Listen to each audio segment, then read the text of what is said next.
rock and roll, you know, really, actually, there were some good things done. It's supposed to be socially conscious, isn't it? I mean, it's not supposed to just babble on like you and I. It's supposed to be relevant.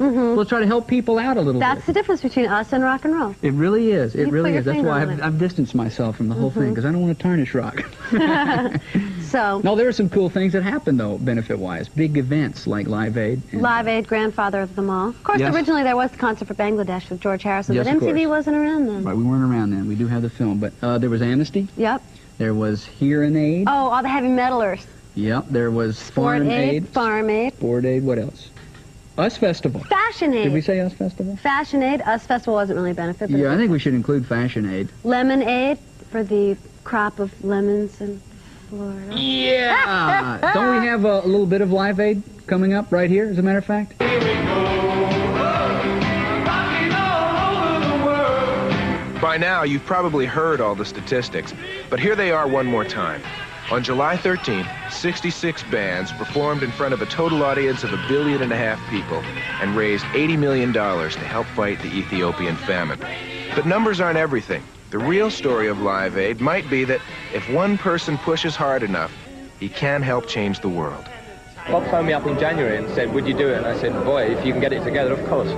Not thinking that he actually would. And that, for me, is the main achievement of the day, just actually getting this together. Getting the artists together was a massive undertaking, but getting the concert televised live around the world was nothing short of a technological miracle. Thousands of technicians worked behind the scenes in the Philadelphia Broadcast Center to keep the concerts on the air in 150 countries, while over 1,000 journalists, photographers, and camera crews from around the world recorded the event that would become instant history. In the middle of things, there seemed to be this weird awareness. I mean, I think Mick Brown in the Sunday Times put it best, one had the eerie feeling of cities at opposite ends of the earth waving at each other. And I think that was true. Like, I mean, it sounds terrible corny, you know, but it really was, in a tangible and physical way, the globe was linked.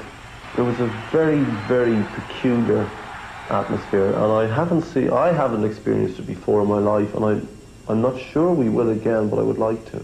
Live Aid was a who's who of all the best 1985 had to offer. But the concerts also reunited bands from the past, like Crosby, Stills, Nash & Young, and The Who hadn't played together since 1982. It ain't time to think about it, really. We just said we'd do it. This is the right reason to do what we did. Live Aid focused the eyes of the world on the rock and roll community, proving for both the artists and the audience that music can be more than just entertainment. I gotta get out of here. Open Live Aid. I have no idea. I just Status don't remember quo. that stuff. Of course, I knew that. There's music playing, and that means what? That means you know, you shut up live and here. get out. I'm going. Hey, and Alan, it's tomorrow so nice I come to back. have you back. It's great to be here. You know what's great? It's like seeing people like Warren behind the camera, people we worked with years ago. Hi, Warren. Shake your head if you hear us here, buddy. Inside, Beth McCarthy. Oh, a lot of the old people coming back to see us. I like to say vintage VJs instead of old. Okay. Can we do you two now? Okay.